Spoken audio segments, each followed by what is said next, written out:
Hello guys, இந்த வீடியோவில் நம்ம எதை பற்றி பார்க்க போகிறோம் அப்படின்னு பார்த்தீங்கன்னா இந்தியா விசஸ் ஆஸ்திரேலியா ஃபோர்த் T20யோட ரிவ்யூ பற்றி தான் பார்க்க போகிறோம்.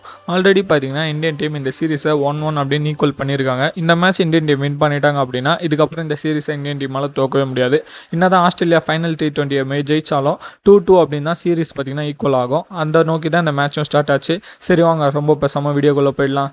This video is sponsored by SBI Jobs. இதுக்கப்புறம் பார்த்தீங்கன்னா ஒரு ப்ரொமோஷன் வீடியோ வரும். அந்த வீடியோ ஃபுல்லாக பாருங்கள். உங்களுக்கு அந்த ஜாபில் ஜாயின் பண்ணோம் அப்படின்னா டிஸ்பிளேல தெரியிற நம்பருக்கு உங்களோட நேம் அண்ட் குவாலிஃபிகேஷனை வாட்ஸ்அப் பண்ணுங்கள். ஸ்கிப் பண்ணாதீங்க. பெரிய தப்பு. தினம் 300 ரூபாய் சம்பாதிக்க அரிய வாய்ப்பு. இன்ஸ்டாகிராம், ஃபேஸ்புக் பயன்படுத்த தெரிந்தால் போதும். Content post and content publishing மூலமா தினம் 300 ரூபாய் சம்பாதிக்கலாம். இந்த வேலை செய்ய 5 நிமிடம் போதும். Work training support, group communication support, all language customer live chat support, முக்கியமா சொந்தமா ஒரு பிசினஸ் ஸ்டார்ட் பண்ற அளவுக்கு உங்களால கற்றுக்கொள்ளவும் முடியும், சம்பாதிக்கவும் முடியும். இந்த வேலை வாய்ப்பு வழங்குவது 5 வருடத்திற்கு மேல ரன் ஆகிட்டு இருக்க நம்ம தமிழ்நாட்டு company school of business organisation private limited. மேலும் விவரங்களுக்கு டிஸ்கிரிப்ஷன்ல கொடுத்திருக்க நம்பருக்கு வாட்ஸ்அப் பண்ணுங்க. ஆஸ்திரேலியா தான் பார்த்தீங்கன்னா டாஸ் வின் பண்ணியிருந்தாங்க. நாங்கள் வந்து bowling பண்ணிக்கிறோம்பா அப்படின்னு சொன்னாங்க. இந்தியன் டீம் பார்த்தீங்கன்னா சேம் ஸ்குவாடோட போயிருந்தாங்க. தேர்ட் மேட்ச் ஆடினது ஹர்ஷித் ராணாவுக்கு அகைன் பார்த்தீங்கன்னா கழட்டி விட்டுட்டாங்க. டீமுக்குள்ள இன்க்ளூஷன் பண்ணல.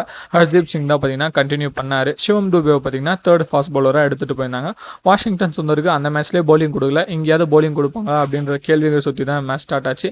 ஆஸ்திரேலியா வந்து bowling பண்ணிக்கிறேன்னு சொன்னதுனால அபிஷேக் சர்மா அண்ட் சுப்மன் கில் நல்லா பார்த்தீங்கன்னா ஒரு ஓப்பனிங் பார்ட்னர்ஷிப் ஸ்டார்ட் பண்ணாங்க. ஃபர்ஸ்ட் 6 ஓவருக்கு. அதுக்கப்புறம் அபிஷேக் சர்மா நான் அடிக்க போகிறோம்பா அப்படின்னு சொல்லிட்டு ஆடம் ஜாம்பாக்கு அவுட் ஆனாரு. சிவம் துபேவை பார்த்தீங்கன்னா இன்னைக்கு 1 டவுன் அனுப்பிச்சிருந்தாங்க. எதுக்கு தான் சிவம் துபே இன்னைக்கு 1 டவுன் அனுப்பிச்சாங்கன்னே தெரியல. சூரியகுமார் யாதவ், திலக் வர்மா இந்த மாதிரி 2 சாலிடிட்டியான பிளேயர்ஸ் இருக்கும்போது எதுக்கு இந்த மாதிரி மிஸ் மேட்ச் பண்ணிக்கிட்டே இருக்காங்கன்னு தெரியல. நிறைய ட்ரை பண்ணுறாங்க இந்தியன் டீம். அந்த அளவுக்குலாம் பண்ணவே தேவையில்ல. நாங்கள் ரொம்ப ஃப்ளெக்சிபிளாக வச்சுக்க ட்ரை பண்ணுறாங்க. பேட்டிங் லைன் அப் பண்ணலாம் சொல்கிறாங்க. அந்த அளவுக்குலாம் எதுவுமே தேவையில்லைங்க.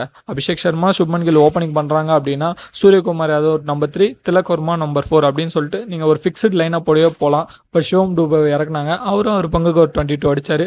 அதுக்கப்புறம் அந்த சூரியகுமார் யாதவ் ரொம்ப நல்லாவே ஸ்டார்ட் பண்ணாரு. 20 அடிச்சுட்டு அவுட் ஆகிட்டு போயிட்டாரு. சுப்மன் கில் பார்த்தீங்கன்னா 46 ரன்ஸ் ஆஃப் 39 பால்ஸ் அடிச்சாரு. ஒரு நல்ல ஓடிஐ இன்னிங்ஸ் ஆனாரு. என்னதான் சுப்மன் கில் பார்த்தீங்கன்னா T20ல ரன்னே அடிக்கல, ஸ்ட்ரைக் ரேட் ரொம்ப கம்மியாக இருந்தாலும் அவர் 20 மேட்ச் ஃபெயில் ஆனாலும் அவர் எப்படி டீம் அவுட் ட்ராப் பண்ண போதில்ல.